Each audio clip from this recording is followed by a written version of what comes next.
வணக்கம். அக்டோபர் 29ஆம் தேதிக்கான காலநிலை அறிக்கையுடன் இணைந்திருக்கின்றோம். மத்திய சப்ரகமுவ, மேல், வடமேல் மற்றும் வட மாகாணங்களில் சிறிதளவு மழை பெய்யக்கூடும்.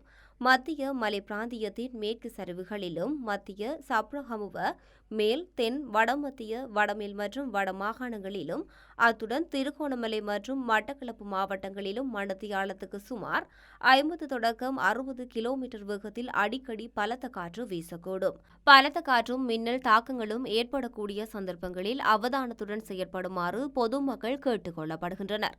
வங்கள விரிகுடாவில் மேற்கு பகுதியின் மத்தியில் நிலை கொண்டிருந்த மிக பலம் வாய்ந்த மொந்தா சூறாவளியானது நேற்று இரவு 11:30 மணியளவில் ஆந்திரா பிரதேசத்துக்கும் ஜனத்துக்கும் இடையேயான கரை பிரதேசத்தை ஊடறுத்து தரை பிரதேசத்தை அடைந்துள்ளது.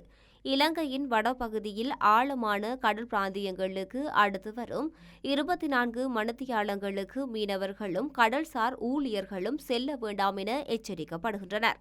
புத்தளம் தொடக்கம் கொழும்பு ஊடாக களுத்துறை வரையான கடல் பிராந்தியங்களில் சிறிதளவு மழை பெய்யக்கூடும். கடல் பிராந்தியங்களில் மணித்தியாலத்துக்கு 30 தொடக்கம் 40 கிலோமீட்டர் வேகத்தில் மேற்கு திசையிலிருந்து காற்று வீசும்.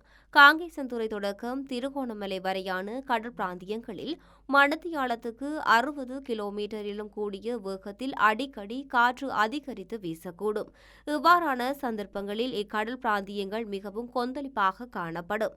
சிலாபம் தொடக்கம் மன்னார் ஊடாக காங்கேசன்துறை வரையான, அத்துடன் காலி தொடக்கம் ஹம்பாந்தோட்டையூடாக பொத்துவில் வரையான கடல் பிராந்தியங்களில் மணித்தியாலத்துக்கு 55 தொடக்கம் 60 கிலோமீட்டரிலும் கூடிய வேகத்தில் இடைக்கிடை காற்று அதிகரித்து வீசக்கூடும். இவ்வாறான சந்தர்ப்பங்களில் இக்கடல் பிராந்தியங்கள் ஓரளவு கொந்தளிப்பாக அல்லது கொந்தளிப்பான நிலையில் காணப்படும் என அறிவுறுத்தப்படுகின்றன.